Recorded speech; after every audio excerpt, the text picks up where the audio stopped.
Hello guys, പുതിയ വീഡിയോയിലേക്ക് എല്ലാവർക്കും സ്വാഗതം. ഇന്ന് സൺഡേ അവധി ദിവസമായിരുന്നു കേട്ടോ. 6 ദിവസത്തെ ഇറ്റാലിയൻസ് വീട്ടിൽ ജോലിക്ക് ശേഷം അക്കോമഡേഷനിലേക്ക് വരുന്നത് മെയിനായിട്ട് നമ്മുടെ നാടൻ ഫുഡ് കഴിക്കാനും പിന്നെ പർച്ചേസിങ്ങിനും ചുറ്റുള്ള കാഴ്ചകളൊക്കെ ഇങ്ങനെ കണ്ടു നടക്കാനും കേട്ടോ. എന്നാൽ വളരെയധികം സന്തോഷമുള്ളൊരു ദിവസമാണ് കേട്ടോ. പോകണമെന്ന് വളരെയധികം ആഗ്രഹിച്ച തിത്തിരിപ്പള്ളിയിലേക്കാണ് കേട്ടോ പോകുന്നത്. ബാഴ്സലോണയിൽ നിന്നും ഏകദേശം 23 കിലോമീറ്റർ ദൂരമുണ്ട് കേട്ടോ അവിടേക്ക്. ഇവിടെ വന്നിട്ട് തിരുപ്പള്ളിയിൽ പോകാത്തവരാരും ഉണ്ടാവില്ല. നല്ല വിശ്വാസമുള്ളൊരു പള്ളിയാണ് കേട്ടോ. നമ്മളെന്തെങ്കിലുമൊക്കെ ആഗ്രഹിച്ച് പ്രാർത്ഥിച്ചു കഴിഞ്ഞാൽ നടക്കുമെന്നുള്ളൊരു വിശ്വാസമാണ്. അതുകൊണ്ട് എല്ലാവരും ഈ പള്ളിയിൽ പ്രാർത്ഥിക്കാൻ വരും കേട്ടോ. യാതൊരു ട്രാഫിക് ബ്ലോക്കും ഇല്ലാതെ ശാന്തമായ റോഡ് കേട്ടോ. ചുറ്റും മലനിരകളും പച്ചപ്പ് മാത്രമേ ഉള്ളൂ കേട്ടോ. റോഡ് ഒഴിച്ച് ബാക്കി സ്ഥലങ്ങളൊക്കെ നോക്കിയാൽ നിറച്ചും പച്ച നിറത്തിൽ ചെടികളും വൃക്ഷങ്ങളും കൃഷി സ്ഥലങ്ങളൊക്കെ നമുക്ക് കാണാൻ പറ്റും കേട്ടോ. പിന്നെ ഈ മലയുടെ താഴെയായിട്ടുണ്ടല്ലോ വല കൊണ്ട് കമ്പി വല കൊണ്ട് അടിച്ച് ഇങ്ങനെ മല താഴെ ഇങ്ങനെ അടിച്ച് വെച്ചിട്ടുണ്ട് കേട്ടോ. അത് ഈ മല ഇടിഞ്ഞ് റോട്ടിലേക്ക് വീഴാതിരിക്കാനാണെന്നാണ് പറയുന്നത്.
തിരുപ്പള്ളിയിൽ വന്നു കഴിഞ്ഞാൽ ഇവിടെ എല്ലാവർക്കും ഇതേപോലൊരു പൊതി കൊടുക്കൂട്ട. ഇത് ഇവിടുത്തെ നേർച്ചയാണ്. ഇതിൽ നല്ല മധുരമുള്ള കപ്പലണ്ടി വറുത്തതാണ്.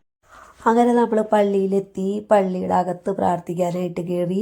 അവർ ഫോട്ടോ എടുക്കാനായിട്ട് സമ്മതിച്ചില്ല. പക്ഷെ ഞാൻ പെട്ടെന്ന് തന്നെ ഒരു ഫോട്ടോ എടുത്തു, ആരും കാണാതെ.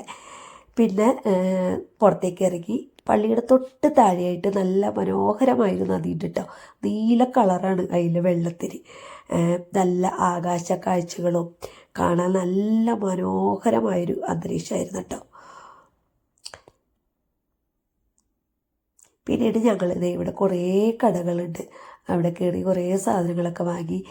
വീടിനകത്ത് വയ്ക്കാൻ പറ്റിയ കരകൗശല വസ്തുക്കൾ, പിന്നെ മാതാവിൻ്റെ രൂപങ്ങൾ, ഓർണമെൻറ്റ്സ്, അങ്ങനെ ഒരുപാട് സാധനങ്ങളുണ്ടായിട്ടാണ്. വലിയ വിലയൊന്നുമില്ല, നമുക്ക് ചെറിയ ചെറിയ വിലയുള്ളൂ കേട്ടോ. അതൊക്കെ കുറേ സാധനങ്ങൾ ഞങ്ങൾ വാങ്ങിച്ചു കേട്ടോ അവിടെ നിന്ന്.